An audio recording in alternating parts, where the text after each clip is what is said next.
Hello YouTubers, DIYDan here, and today I'm going to be changing the coolant in our Lexus GS350. Lexus recommends that we do the first coolant change at 100,000 miles, or 10 years, whichever comes first, and then every 50,000 miles, or 5 years thereafter. Changing the coolant in a GS350 isn't hard, and it took me a little under an hour to do. If you have a Lexus IS350, RC350, or RX350, then this video will be helpful, since all of those cars share the same engine as my GS350.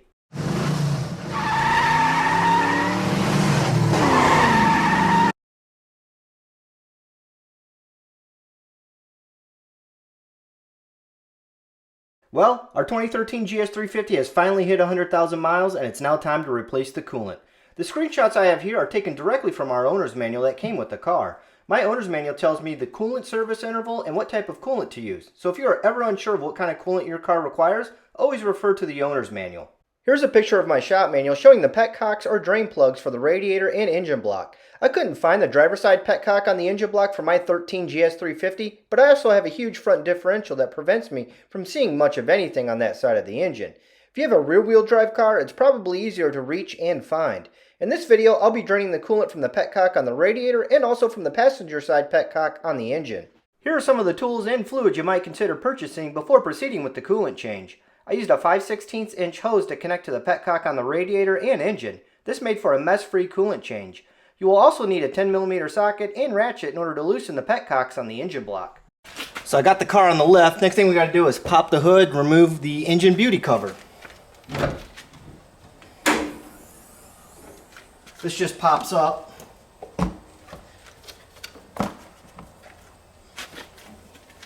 So the engine's nice and cold, so now it's time to remove the radiator cap.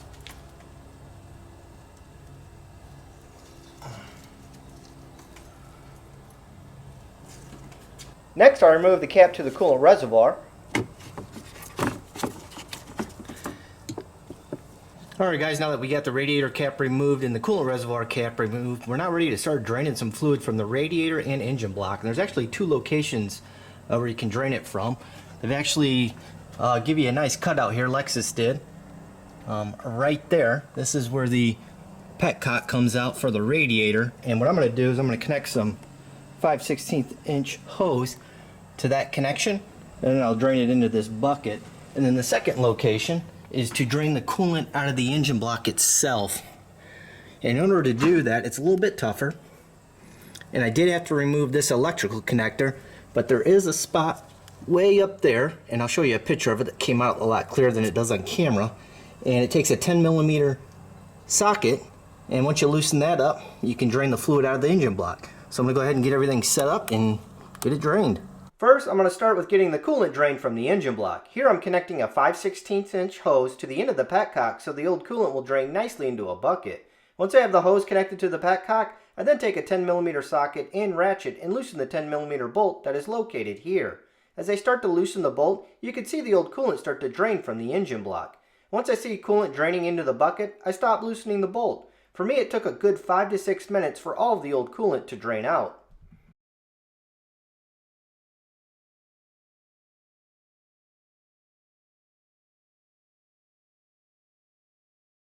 While the engine block is draining, I'm also going to drain the coolant out of the radiator. So I'm just going to connect this 5/16 inch hose to the petcock here.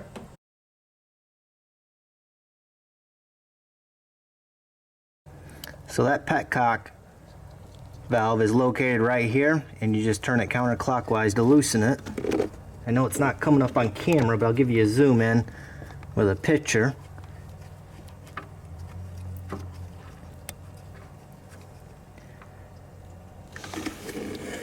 We should see it draining into my bucket.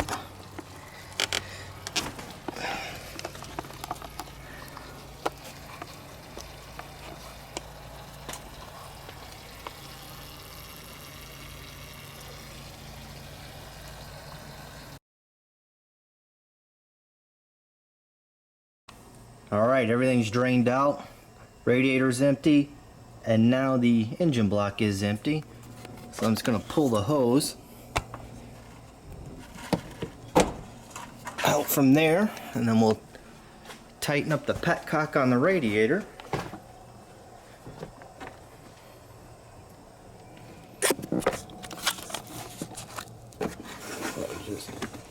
Turn it clockwise, just needs to be hand tightened.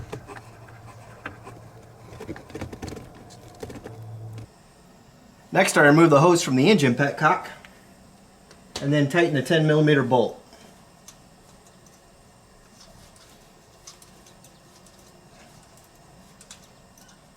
If you remember, I had to remove this electrical connector to gain access to the engine petcock. Now that I'm done draining coolant from the engine, I can now plug it back in. Now that the coolant from the engine block and radiator have been drained, it's now time to empty the coolant from the coolant reservoir tank. You would think with the amount of DIYing I do, I would have purchased myself a fancy fluid pump by now, but nope, I haven't. This spray nozzle that I stole from a bottle of Windex is one of the best fluid pumps I have and has served me well over the years. I will insert the spray nozzle into the coolant tank and pump out all the old coolant into a cup. It's a bit of a time-consuming process, but it works and the tool was free, so it's hard to say no to that. Alright, the coolant reservoir is completely empty, so now we're ready to start filling this car up with some new coolant. So I'm going to start filling up the radiator first, so I got a funnel right there. I've got my coolant, so let's start having some fun and filling this thing up. I start off by filling the radiator with as much coolant as it will take. My car took a little over 2 gallons before it wouldn't take any more coolant. After I was done filling the radiator, I then filled the coolant reservoir to the max line.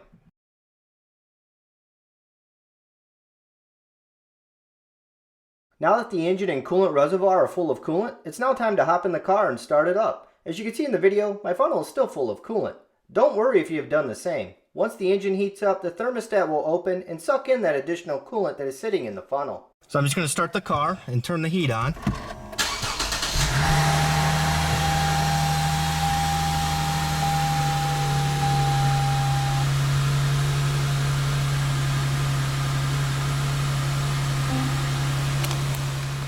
As the car warms up and the thermostat opens, it will draw in more coolant from the funnel. To prevent the cooling system from sucking in air, I keep this funnel topped up with coolant until it won't take anymore.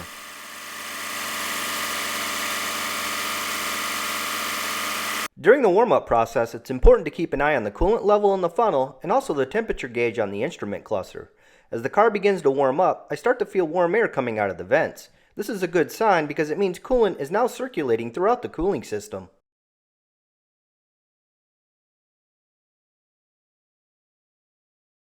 Another 5 minutes goes by and my car is now fully warmed up. Before I remove the funnel, I massage the upper radiator hoses with my hands to try and remove any air bubbles that might be present.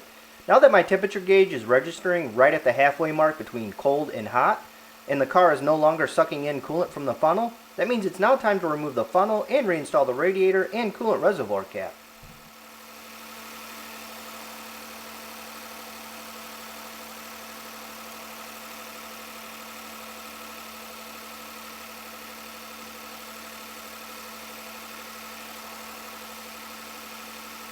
The cooling system in my GS350 is a self-burping system. This means as the new coolant circulates throughout the cooling system, it will automatically remove any air bubbles on its own.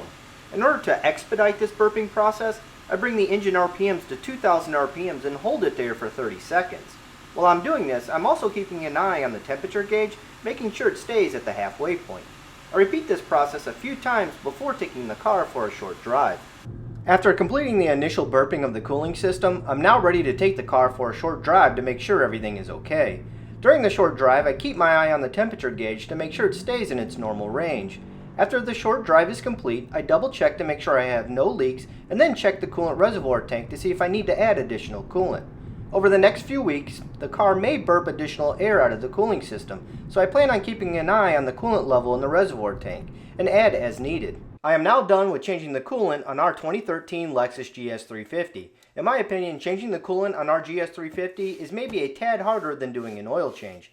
I was able to complete this coolant change in under an hour, and that includes filming for this video. All that's left to do is reinstall the engine beauty cover and to drop off my old coolant to the recyclers. Please recycle your old coolant. Walmart, Advanced Auto, and AutoZone are just some of the places that will recycle your old coolant for free. If you have any questions on how to change the coolant in your Lexus, please leave them down below, and I'll do my best to answer them. If you'd like to see more Lexus DIY videos, make sure you smash that like button. So long.